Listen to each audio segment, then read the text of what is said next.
everyone, and welcome back to Reimagined Together Conversations, where I get to have some great dialogues with wonderful guides and good friends and beautiful hearts, creative minds on what new paradigm leadership really means as we explore that together, and what sort of new societies and new communities or new ways of being can emerge as a collective when we start to choose this new paradigm as individuals. And today I have Dr. Laila Al-Alwan back for Expanding the Mind. If you want to know more, I've introduced Laila. If you want to know more about Laila, all of her links are below this video. You can connect with her on LinkedIn and Instagram, right, Laila? I do have Instagram. I'm not very active yet, but more LinkedIn. LinkedIn or message her directly. And today we have a really interesting, they're always interesting conversations. So relevant and so important for us as a collective right now that we bring some awareness to this question. And the question is, what is fear? And does it ever serve us? I'm happy to see you again, of course, Carly. I'm happy to be here and such fantastic conversations to have with you. And I loved actually the title, Does Fear Serve Us? In my experience, my personal experience, the short answer is yes, it can. And of course, it depends on how we use it. So let's go now to the long answer. Yeah. So what is fear? Basically, the way I see things, right, is like we have two basic emotions.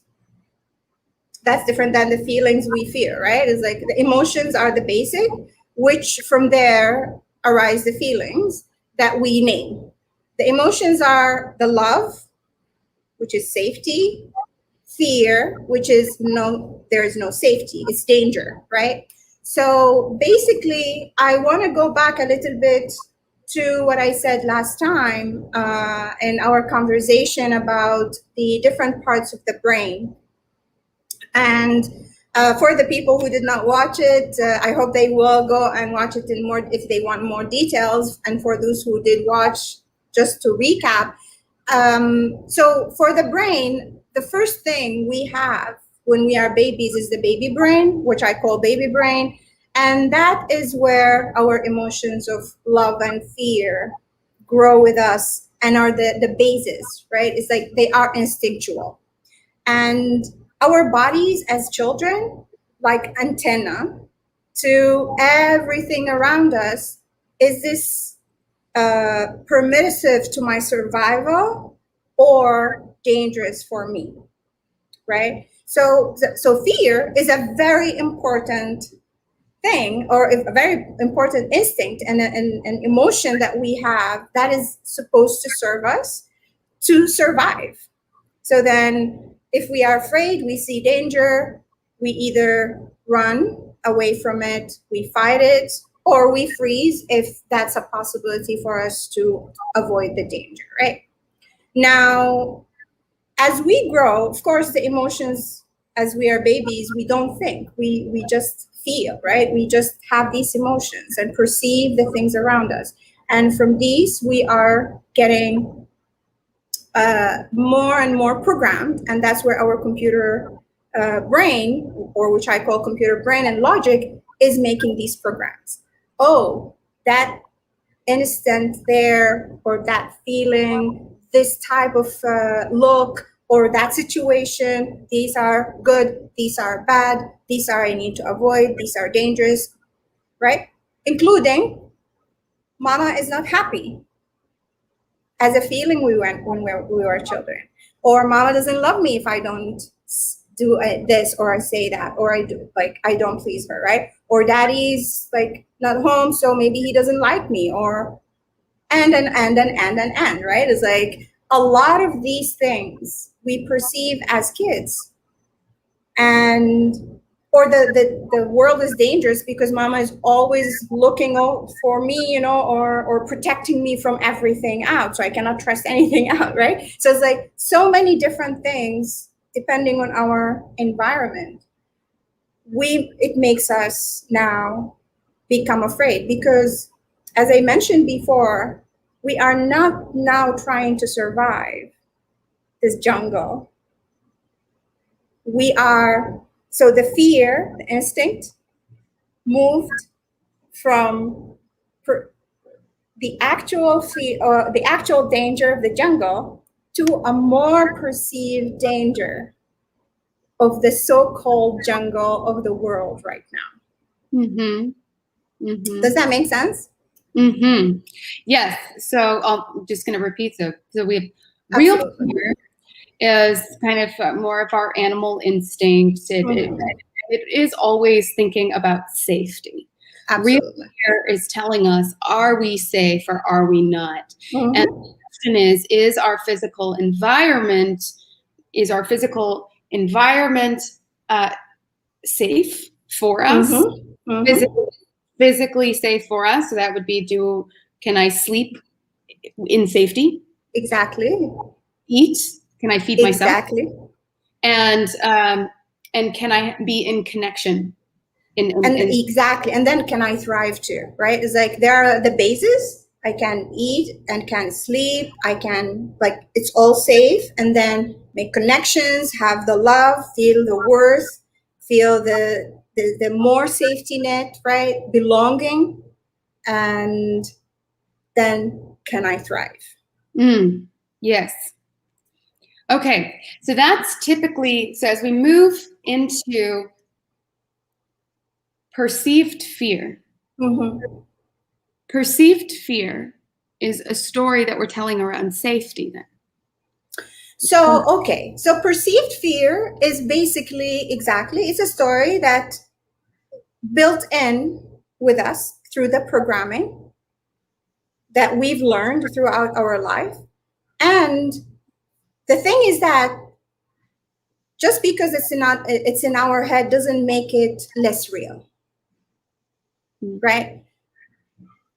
Somebody from outside, they will look at us, for example, and they would see, like, why are you afraid? There's nothing to be afraid of, right? Because there's nothing physically to be afraid of.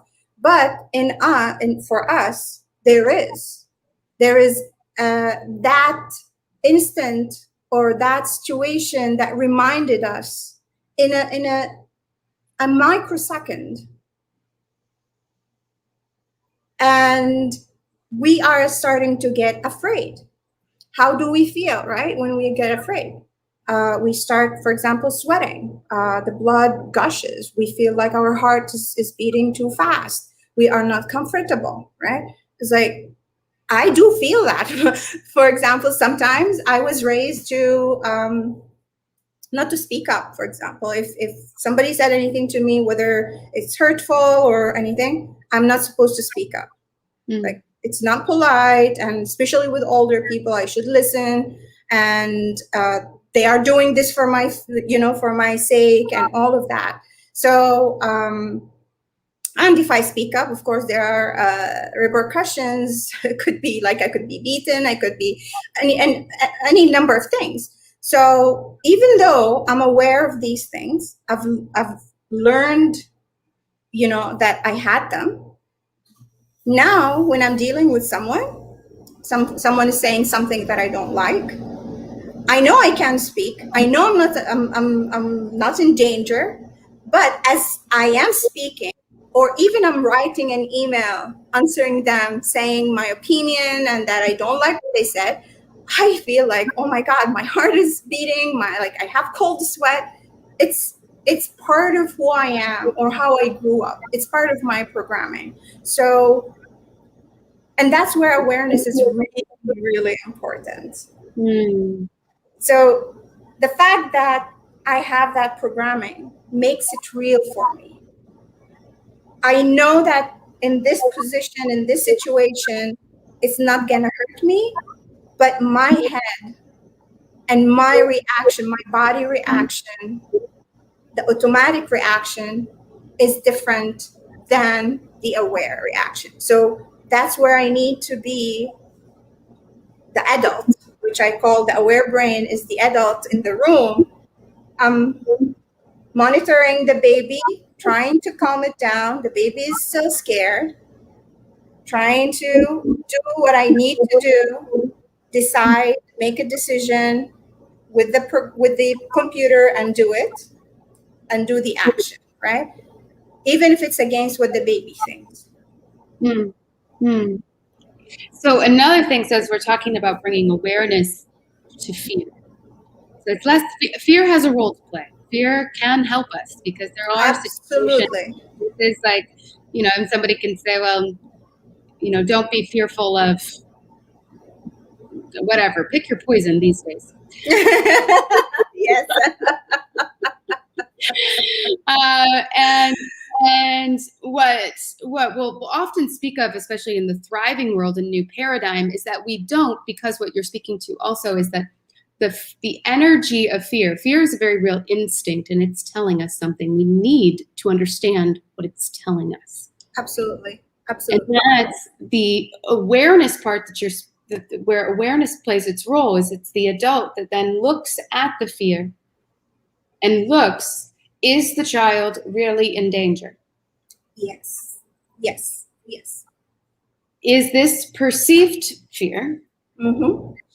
Really, and if we talk about perceived fear, also it seems that it's not quite as much urgency, immediacy, for the most. That's what is perceived fear. It's real to us or to the child in our brain, right?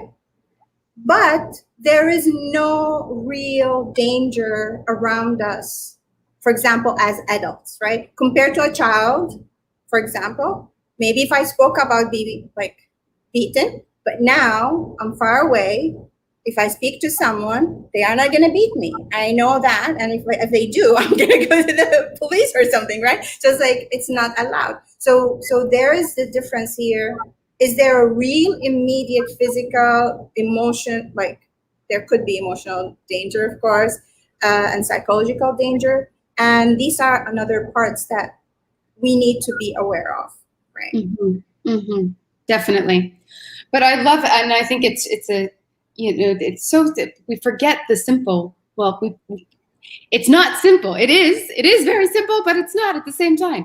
But when we experience fear, there can be a lot of talk. Some of my concern or things that I've heard today is like, we don't want any fear. Like, just don't be scared. Like, why would you, question or look at or whatever? You can put it in any story, in any situation, Mm-hmm, mm-hmm, mm-hmm. And I think that can be a little bit dangerous because we do live in a reality. Like if the building is burning, you probably don't want to walk into it. If the alley is dark, you don't, to a certain degree, yes, from an attraction or we don't want to live in fear energy. And so I'd love to talk to that too, that it's almost like awareness can say, like, it's almost like seeing the baby, right? Like, it's okay. Let me take a look at the situation and see. Exactly. And then you can turn the fear off in the body because fear has a really, can we talk a little bit about actually the physical impact or of fear? I've done minimal research here, but I do know generally speaking that it has massive impact on the body. Oh yeah, absolutely. Oh my God. Basically any trauma we have, and what they call the post-traumatic stress disorders or PTSD is caused by fear that was not processed. So the trauma is not really what's happening only in the moment. It's the effect of what happened at the moment for the rest of your life. If that's not processed, that's not acknowledged. So we go to the instinct here, and I'm quoting actually from some readings of Peter Levine. He also worked on PTSD and trauma. So animals usually what they do is when they are in danger, in the jungle or in the forest or wherever, and I'm speaking just animals here, right? They are going to try and flee, right? Then let's say the gazelle deer tries to flee, but then get caught by the lion, right, or the tiger. Now the tiger bites into the deer. The deer starts to move, for example, try to fight, try to get away. It does not, it couldn't. And then it freezes. The freezing is an action of sort of pre-death. It will help the deer feel less pain if it died. But in case that the tiger took the deer to another place before killing it completely, and now it's thinking it's dead, right? It's frozen. So it dropped it and went away, maybe for whatever reason, make tea, and and then the deer woke up. Then it can run away, and the first thing it does after it runs and it reaches safety, it's gonna shake itself. Its whole body is gonna shake. That shaking is releasing this extra energy of fear, adrenaline, and a lot of other hormones and stress, and telling the body that you are now safe, right? We can go on with our lives. Now, that is the problem with us humans. We don't shake. We do not shake. And we live in these emotions for elongated periods of time. And you cannot imagine, as you said, it's so simple, yet it's very complicated. And that's what I want to bring, is the awareness makes it simple, but how it is being, like the trauma is being built from parents to children, to their children, to their children, is so complicated. A simple thing is like, you have to, if you are a good girl, you have to behave this way. Or you are a man, you should not show your emotions, or whatever, right? And then the child grows with that fear that I'm gonna appear as if I'm not a man if I show any feeling. Or the girl, I'm not a good girl if I do this or that. So it builds up now the other feelings we have: guilt, shame, losing our pride, fearing that we are not going to be loved, we are not going to be respected, all of these things, right? And we live with them forever, for a long period of time. So, and that's how we are programmed. That's the programming that we are having, right? So it's like it's building on top of each other, and we do not release it. So I have had a lot of experience with fear. And now when I look back at it, it did help me, because not because I was aware. I wasn't aware at the time. My situation, basically, I was not happy back in my country. So, and within my family and everything, my way of thinking was different. I didn't feel safe. So there was the situation where I was able to flee, literally, basically. And it's not that I wasn't afraid. A lot of people say, oh, you are courageous. It's not. Courage is to act despite your fear. And in this situation, I have been measuring between two fears. The fear of staying, or the fear of going somewhere where I do not know anything, I don't know anyone. It's so much unknown, but I'm going to try my hardest to make it work. So I ran away. I chose which fear I can handle, basically. But then after a while, I found that I was still afraid. I was still looking, above my shoulder or over my shoulder. I was afraid that they'll come back and take me back. and I knew that's perceived fear, but I wasn't able to sleep because for years that was my status quo, right? And I wasn't feeling yet safe in my own skin, in my own place, even though the physicality of the place was very safe. So it affected me a lot. Of course, there was a lot of stress. Sleep was really bad.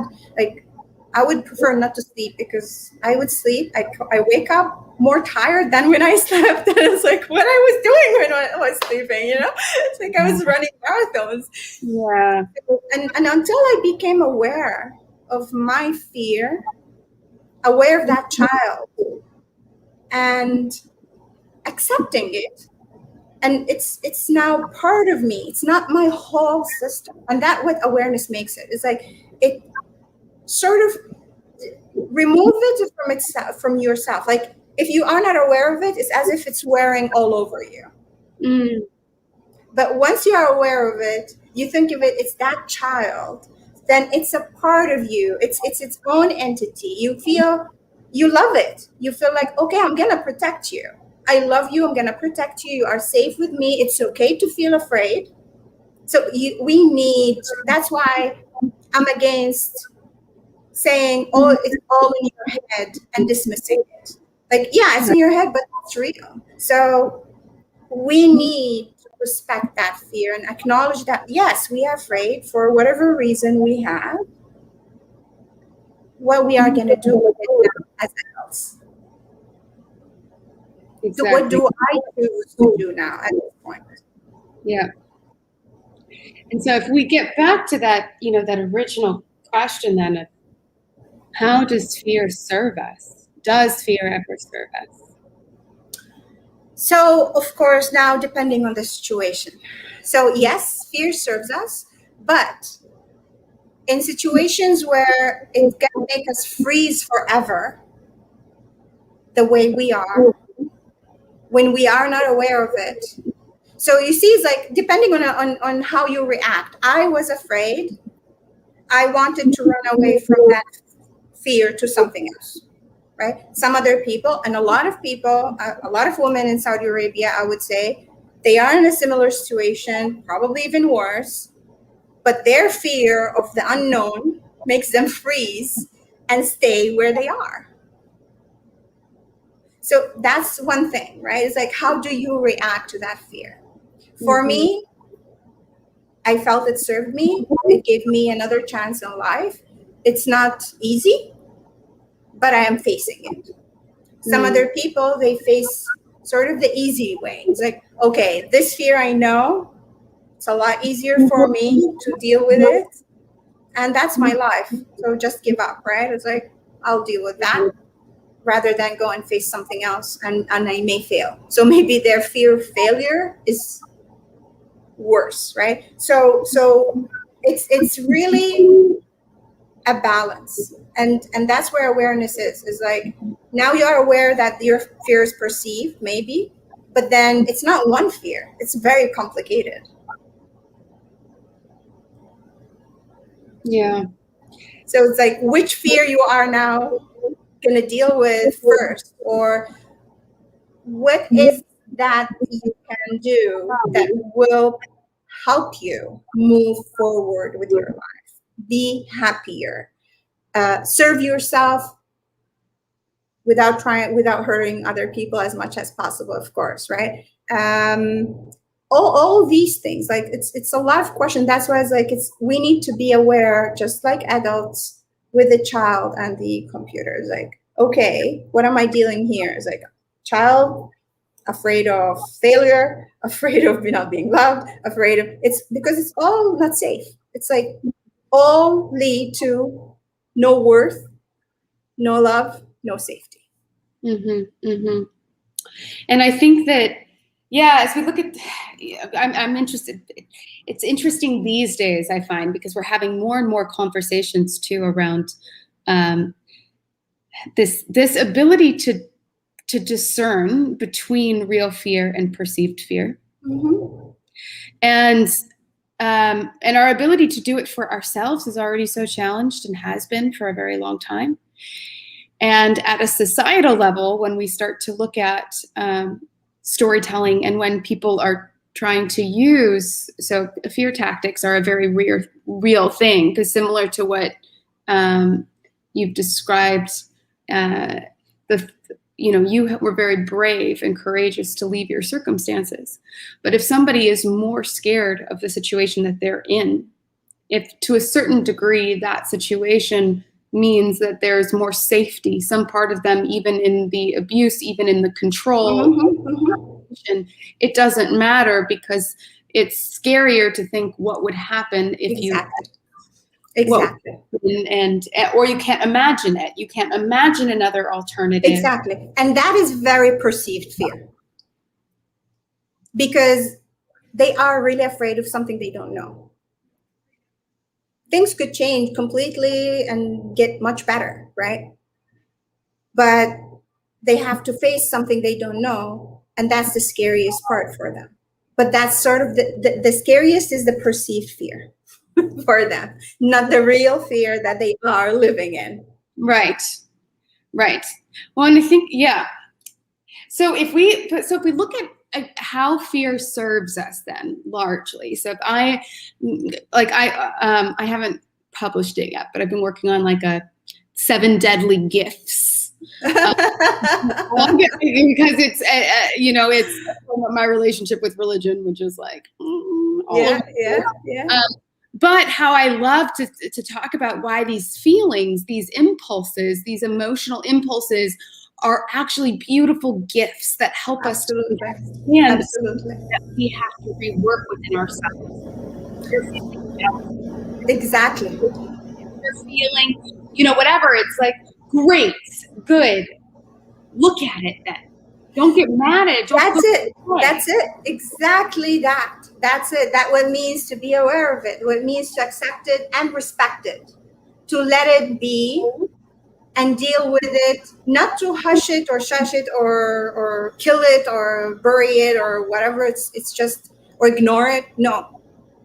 Look at it. And how fear serves us is, it's a message. Feelings in general. They are, and feelings in general, and negative feelings in particular, they are real messages that there is something in this environment, in this situation, in this position that is triggering us. Now, what is this trigger? Why we are triggered, right? It could have to do with our background. And also, that's another, I would like to think of it as, how to put it? A lot of people say, what others say to you is not about you, it's about them. I don't agree completely. I agree completely. I see where, because everything is said to me, like, well, I am the only person in my life, right? It's like the most important person in my baby brain, for my baby brain, my computer brain. And of course, like, everything is for my survival, my worth, my everything, right? So it's like, if somebody's saying something to me and it's triggering me, it's a shared responsibility. Well, there is something in them, probably. That's why they said that. They have their own fears, they have their own background, whatever their complications, but also I have mine. And if you think about it, it's like the, how to say, like 2 radio stations, one that would send, one that would receive, right? And both of them, they have specific functions to connect. So it's like, if this, let's say, the receiving one functions in a wrong way or whatever, it's going to translate the message in a different way, depending on the background, right? So, for example, this is another example. It's not maybe about fear, but about the receiving, right? It's like sending and receiving. So in my society, if a person is tired, you would sort of like, you should say, it's like, oh, you look tired. How are you? Like, I feel for, like, more of as if you care, right? It's like you are caring. That's why you are telling them they look tired. And in a way also is caressing, the victimhood and all of that. Yeah. But for me, it's mostly caring. Like if I see you tired, it's like, what's wrong? How are you? What's going on? Like, talk to me, right? So I knew someone when I was doing my postdoc at the time. She's from the United States. She's always like, top-notch person, always, looking great. And as they say, to the nine, I guess, the word for it, it's like always dressed up. One day, I just noticed that she didn't look herself as usual. So I was like, you look tired. Are you okay? I mean, and I was really honestly thinking, it's like, caring. You care, yeah. She snapped out at me. It's like, what are you saying? Thank you very much. So now you are saying that I look like crap. It's like, no, like I didn't mean it at all, right? So it's like, it's not about only fear. It's like about how we receive the message. What do we think about these messages for her? If somebody told her that she looks tired, it means she didn't do her job well and taking care of how she looks. And she she's not looking good anymore. So, and that is also fear, if you think about it. Behind it, like, oh my God, I look bad. What people are going to say about me, what they are going to think about me. I'm less worth. And it's all in our mind without even noticing, without even knowing about it. Yeah. That's why it's very important to stand with these, or to sit with these emotions or feelings for a few seconds and know, okay, I'm feeling this way. Why? Why am I triggered? Yes. Why? And I think so. If we were to look at a process, anytime that fear or the instinct, and this is assuming that people know when they're in fear, right? How often do we not even recognize that we're in fear patterns? Exactly. And like this girl, yeah, she didn't know she's in fear. Right. Well, she was insulted immediately. That's it. But then, as you said, if we have negative feelings, they are telling us something. That's when we need to sit down with them. Awareness. I've just had another, yes, it comes up all the time, but I always try, like, when I get like I say like it's like a heart or an anxiety, whatever, our body's constantly experiencing things, but especially something that's fearful, that triggering, it makes me usually scared in some way, untrusting, angry. And what I have to do in that context is understand that those things might be telling me something real. Yes. So the first thing is awareness coming on and going, okay, I'm going to distance myself from this without judgment and open up to, as we talked about in past episodes, what is this really triggering? Let me just explore what I'm experiencing right now. What is real? And possibly coming from my environment, from a person in my life, give space for that, and give space also for it to be you or us, right? Ourselves, that we're projecting, we're manipulating information into a fear pattern that we have absorbed. Absolutely. And both, but I feel similar to what you said before, that like it's not always a projection of that we're doing that, we're mirroring each other all the time, but it is a shared understanding, the shared component. That's it. Exactly. I appreciate you speaking to that, because I feel like there is a lot of oversimplification that actually is really dangerous in many ways for our own growth. Agree. Well, that person, and it's like, well, mostly, maybe. I mean, I'm sure there's a lot of that's right, and maybe it's not a good alignment, or maybe that way. But you probably had something to do with it probably not 100%. I love what you just said, and as you said, I agree, because it's not about the other person only. Everything we do, because we are not living all alone. Perhaps even if we are living on our own in an isolated, island, we still have responsibility ourselves, right? And with the environment, with the other animal. But then if there's another human being, it's always a shared responsibility. And as you just said, when we are having these emotions, it's not always, oh, the other person triggered me, so they are wrong, or it's their responsibility, or, oh, the other person are talking about them and there's nothing to do with me, and I'm all cool, and I'm just going to go away and forget about it. Neither it's like the pendulum is taking here or taking there. No, it's always in the middle. It's better in the middle. Examples. There is a dark alley. That's how you pronounce it, right? Yes. You mentioned that. And now you are afraid of the dark. Is it smart,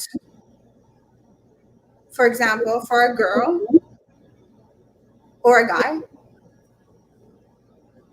I mean, I'm not trying to be sexist here, but is it smart if I am going to go there? Is it smart for me to go just to fight my fear of the dark? Right.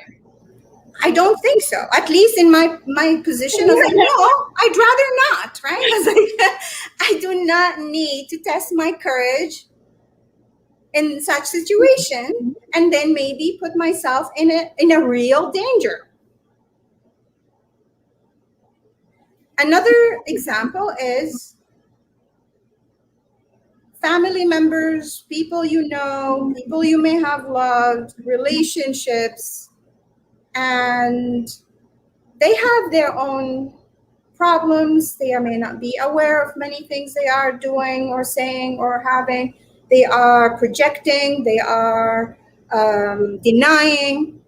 If you are aware, then you can decide, well, I do have a responsibility. My responsibility is also not to enable them to hurt me more. That's part of my responsibility. So what do I do if I'm going to stick with these people? Let's say me with my family back there. If I'm going to stick there, I choose to be there. Then I have to basically deal with it, accept it. Probably I'm going to be a different person because it's going to be all, negative or whatever. But I chose to leave, and there is nothing, it's not about judging the other person necessarily. It's just about, what is it that I'm feeling? Why am I feeling it? Is it from my background? Can I interact with this person and clarify with them? Share our understanding. Can they understand me so they don't do this, for example, again? If they are not aware, can they be? If they do not want to be aware, do I want to be sticking with them? Mm-hmm. Mm-hmm. Or do I want to leave and just live my life, right? It's like, so depending on every situation, sometimes the perceived fear means, or we can deal with it by doing something, which is, for example, the unknown, right? Right. That is something that, well, you do not know, so you cannot anticipate, but you can sort of like say, okay, so again, I'll be saying, okay, if I leave, I go to another country, I do not know anyone. What am I going to do with them? Okay, I'm going to make friends. I do not, I don't know, live the same way they live. Okay, I'm going to make changes. It's like, what are the things that I can do to make my life safer, easier, better? Can I change this or can I change that? Where's my power? God, give me the strength to change what I can, to accept what I can't, and the wisdom to know the difference. That's it. And that's where awareness is. Yes. And that, so I want to, because we're in a particular time right now, this is all assuming a lot of what we're speaking to is, to a certain degree, where we've come in societies, most, not all. You're from Saudi Arabia, and they're very different calculations and rights. But our hope is that we're in societies that allow us to step away. That we can make so that perceived, we can allow it to be perceived fear, because we are at least legally able to remain sovereign beings. Even if psychologically we're not there, even if psychologically we're really just our programming and haven't maybe done all of the work, but on a more foundational level, as far as what the system supports, we assume, and I think one of the big questions that I've had lately, and I've been spending a lot of time on awareness and contemplation on, is, as what happens as those boundaries, is that sovereignty is taken away, as we cannot step away. We do not create options for people to step away. When we consider that, and where fear's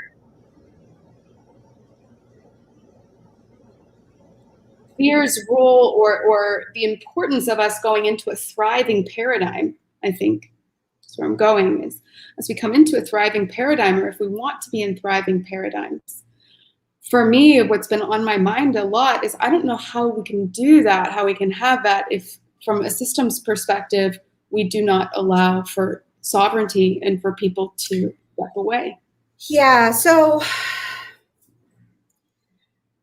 it is, of course, like everything. Well, I'm talking here and in a very simplified manner.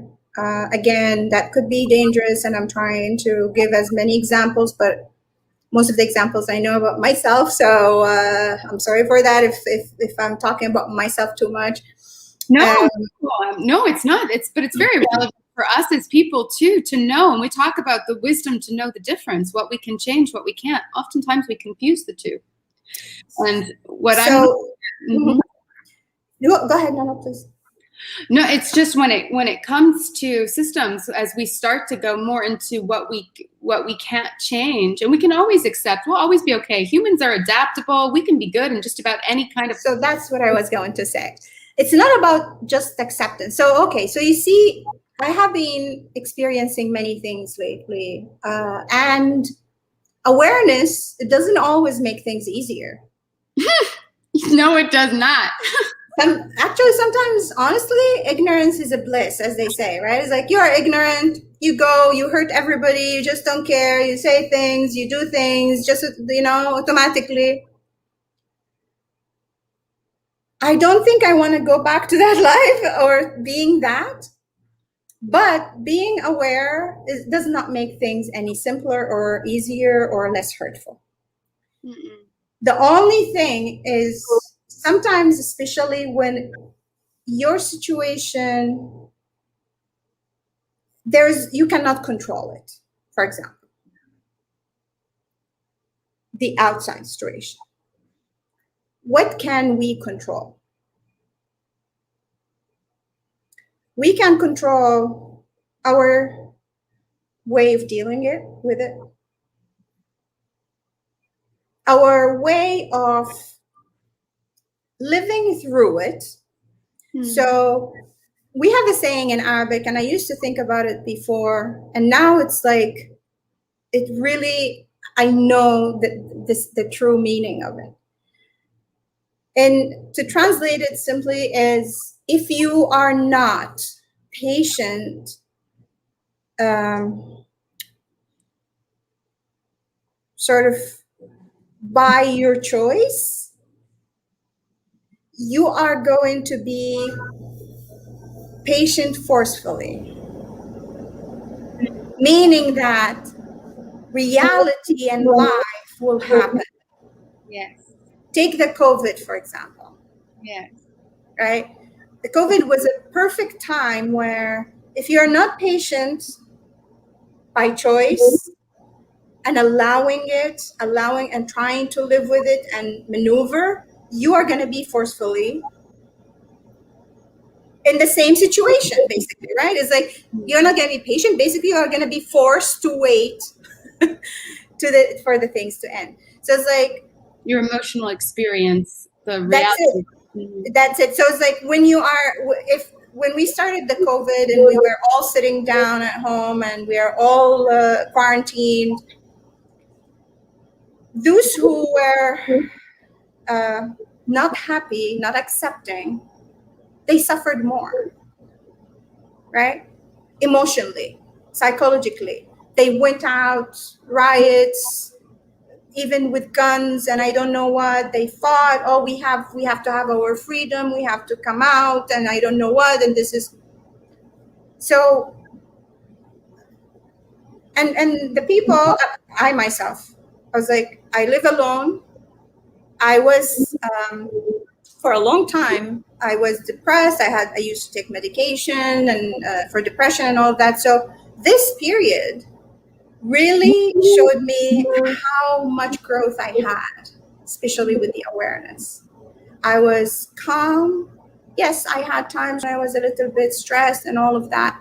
But in general, I was really, really doing great for myself. So it's like, where is, as you just said, God give me the courage to change what I can, to accept what I can't, and the wisdom to know the difference. Yeah. It's like, I cannot change this COVID. It could be a lie. It could be anything. It could be man-made, but it's there, and it's killing people, right? So what do I do with it? I need to stay home so I can be safe. Everyone else around me to be safe. These are the rules. So what can I do? Do I want to fight it? It's like, oh, I don't want to, and get irritated more and more, or I just want to calm down and wait, do things, maybe other things, get to know. It's like, I'm thankful. I knew you from the COVID time. Otherwise, I wouldn't have met you, right? I met a lot of other people through the COVID time online. So it's like, if you are not patient by choice, reality is going to happen. Life will happen. Mm-hmm. So either you get more irritated by it and then lose your way, and by the end of this time, you are going to be tired, exhausted, depressed, or you try to flow with it. Mm-hmm. Mm-hmm. Yeah, our emotional experience is certainly something that we can always control, no matter what our conclusions are, but that bringing that awareness to what we can change and what we cannot, and constantly bringing our awareness back to that. Because I think that's a really interesting, I always bring that quote up when it comes to fear, when it comes to what action to take, when it comes to my own emotional experience of things, all those things consistently, though, revisiting this, can I change it? Oftentimes we can change things that we don't think we can. And it is fear that makes us not change things that we can.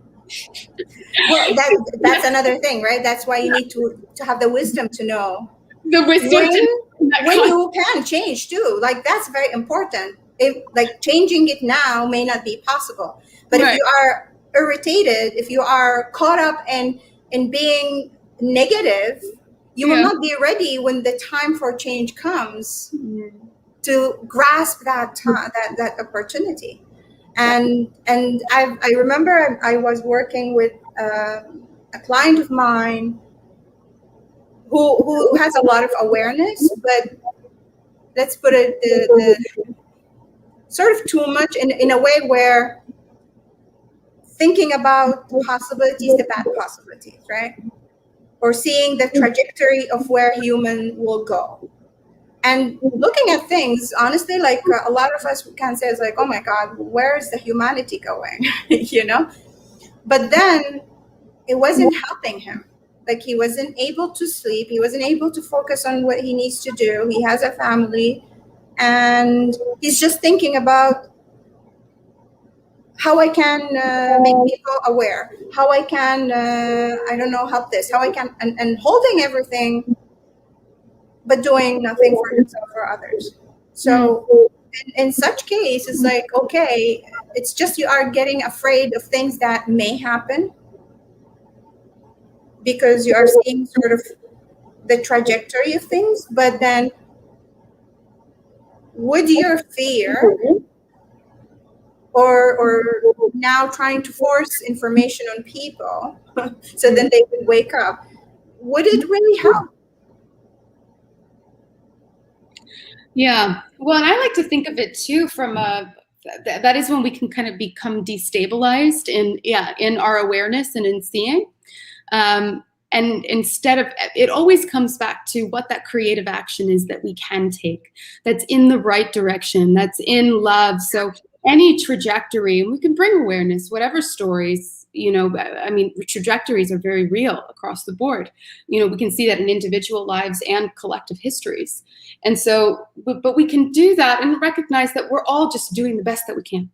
Are you doing the best that you can to move the needle in the direction that you think is right, whatever that is? Mm-hmm. Be joyful and loving and try to hold that emotional vibration that's not of a fear vibration, because again, fear just tells us, is it real or is it perceived?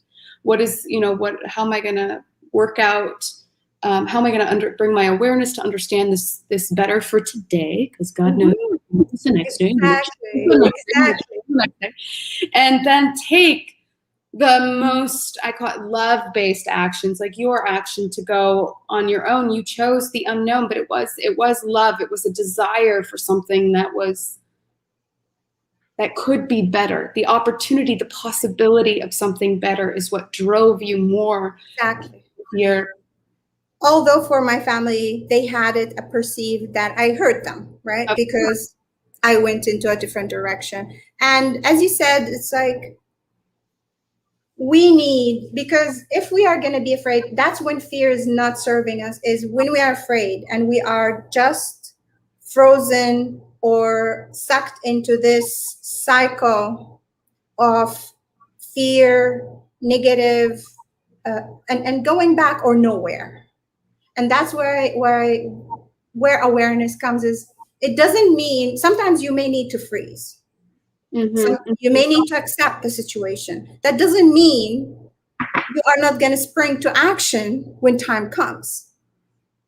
You are going to be more ready because you are aware.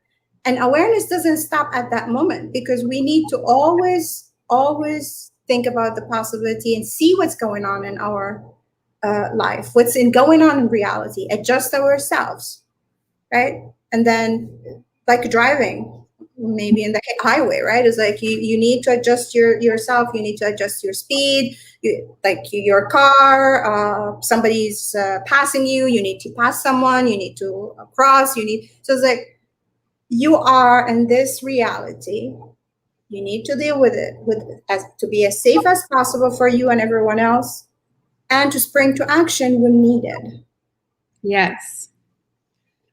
I love that. And as we talk about action, you know, we're talking about fear, recognizing fear, and we'll continue. I think we can continue to build on this dialogue as it is. You know, we're driven.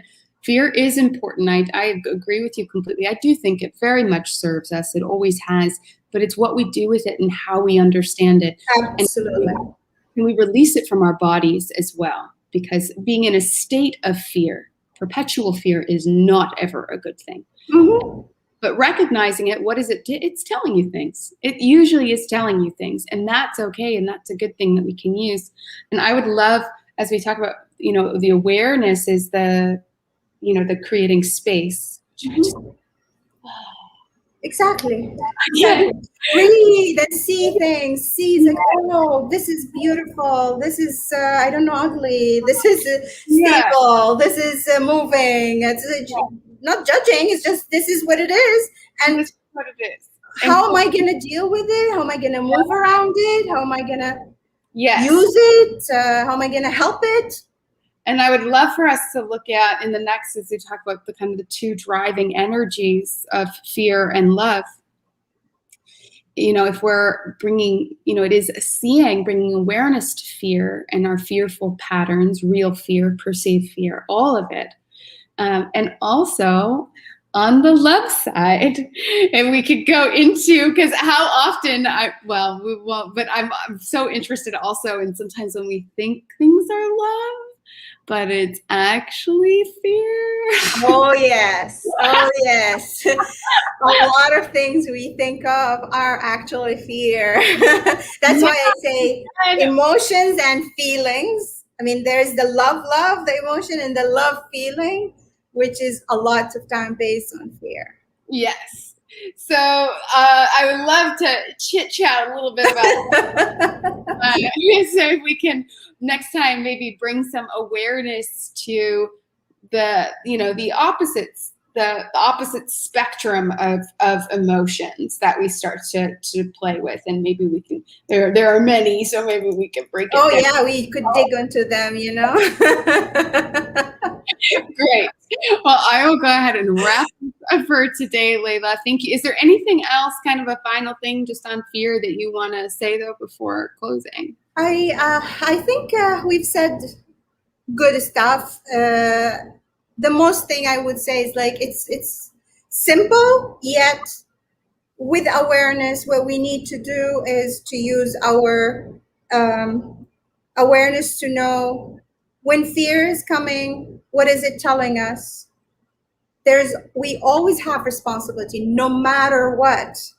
If it's the other person, they have their own problems, and by knowing how we are afraid and our programming, we understand how other people are afraid and they have their programming, and that sort of is the segue to the love of all humans. Doesn't mean that we are gonna love what they are doing or their actions or whatever. It's just that knowing that we are all the same. Yes, yes, yes, we are. The good parts and the not so great parts, but that's okay. Thank you so much, Laila, for today. And I will see you again. So we'll talk, maybe the next time. I think we'll most likely talk about love-based decisions, or starting to explore those, and anything else that comes to our attention or in we will see at the time, right? Right. Thank you very much, Carly, and thank you everyone, whoever is watching. Perfect. Bye. Bye-bye.